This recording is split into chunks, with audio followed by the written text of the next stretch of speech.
Blessing off a flow like a river. Blessing off a flow like a river. Blessing off a flow like a river. Blessing off a flow like a river. Saka Fet YouTube, and welcome back to my channel, Almira Lewis. Hey, please don't give me hype.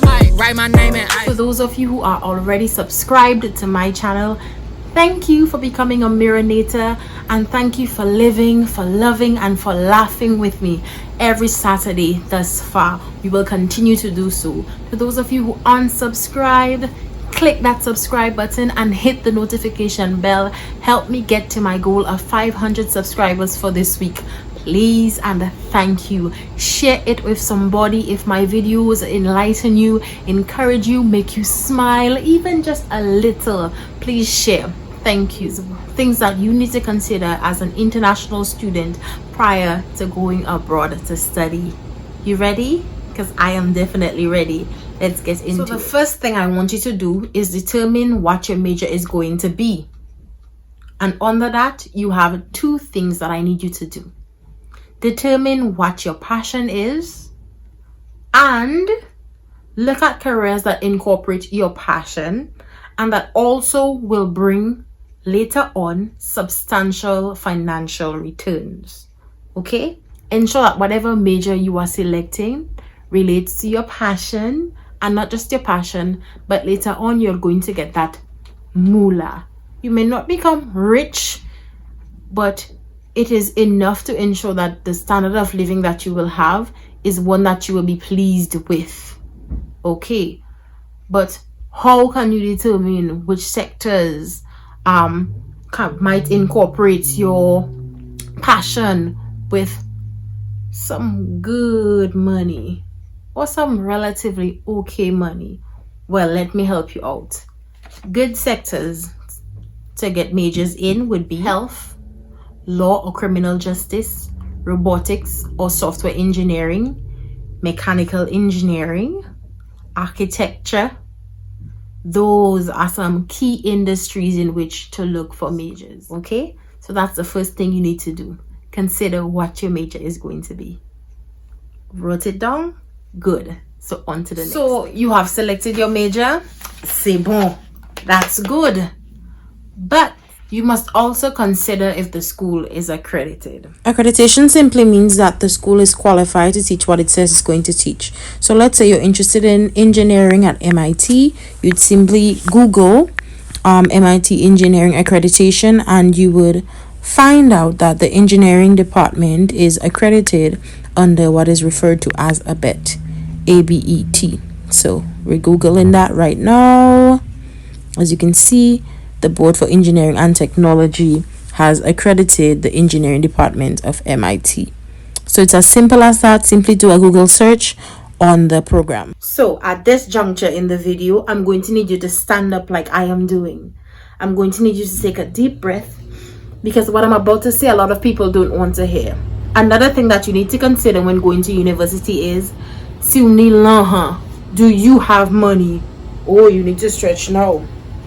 Well, come on, let's stretch, because that is something that is very important, and a lot of people neglect that question.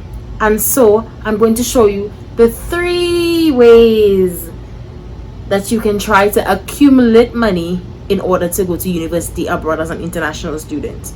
You ready?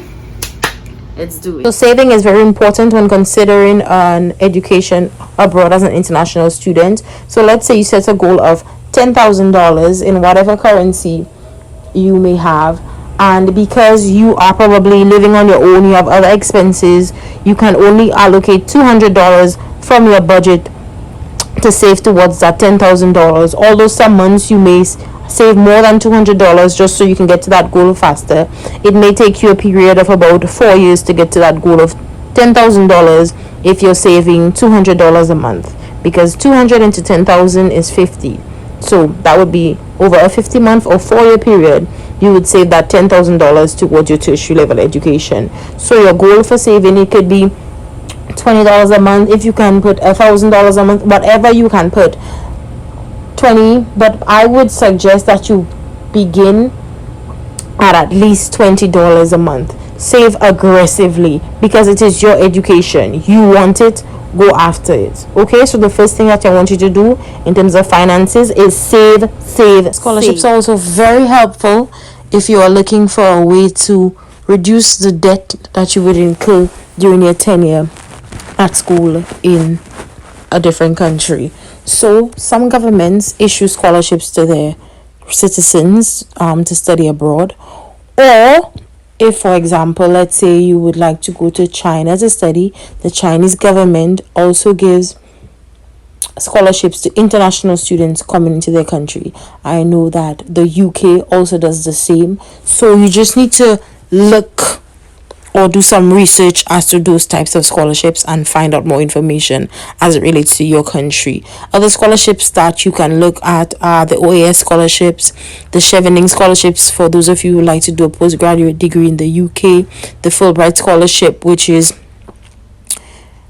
US affiliated. And if you'd like to know about any more scholarships that are currently available or that are upcoming, scholarsfordev.com is an excellent website to use, where you can just enter in the country and the degree level that you would like to know which scholarship is available for, and you will have that information. So look into those scholarships. Don't be afraid. The final thing you need to consider in terms of finances for a tertiary level education overseas is si vous êtes on loan. Do you need a loan? People oftentimes are afraid of asking or seeking out loans because they are so scared of student debt. But let me tell you, more times or more likely than not, you will need a loan if you are an international student studying in a foreign country. Some loans, for example, in Dominica, need collateral and some do not. For example, and again, this example is in Dominica, at the Dominica Social Security, last time I checked, loans of 20,000 EC dollars, because that's the currency back home, Eastern Caribbean dollars, and below do not require collateral. With the aid bank, last time I checked, it was loans of $16,000 and below do not require collateral, and those above in both cases would require collateral. So what I would suggest is that you talk to your specific loan provider and ask them what are the requirements in terms of how many people need to sign on to your loan to say that I am responsible if he or she cannot pay, and whether or not you need collateral for the amount of money that you are signing for. Another suggestion that I would give when getting a loan is to speak to your loan provider so that the person paying off the loan, or if you are going to pay off the loan, you can pay off the loan itself as well as the interest at the same time.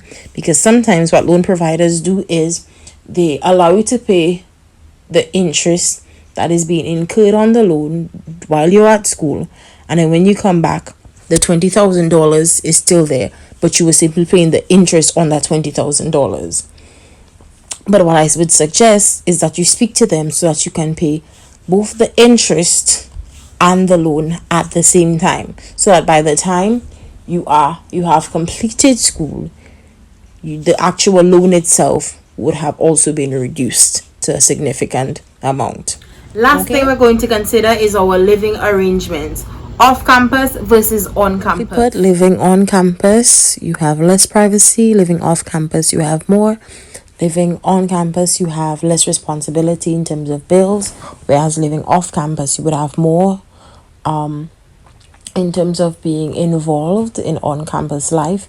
You are more likely to be involved if you live on campus because of the proximity to those club meetings and group activities, whereas if you live off campus, most likely when you get home, you are not going to go back on the bus or drive back to school just for you to go to a group meeting. As well as the proximity to classes, you are closer to your classes obviously if you live on campus. And the roommate issue affects both on and off campus.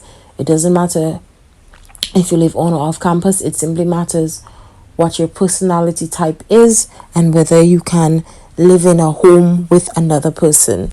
So if you know you cannot live in a home with another person, my suggestion is leave roommates alone. However, I cannot tell you whether to live on or off campus. It really boils down to what your pocket looks like and what your preference is. So guys, thank you so much for watching this video with me.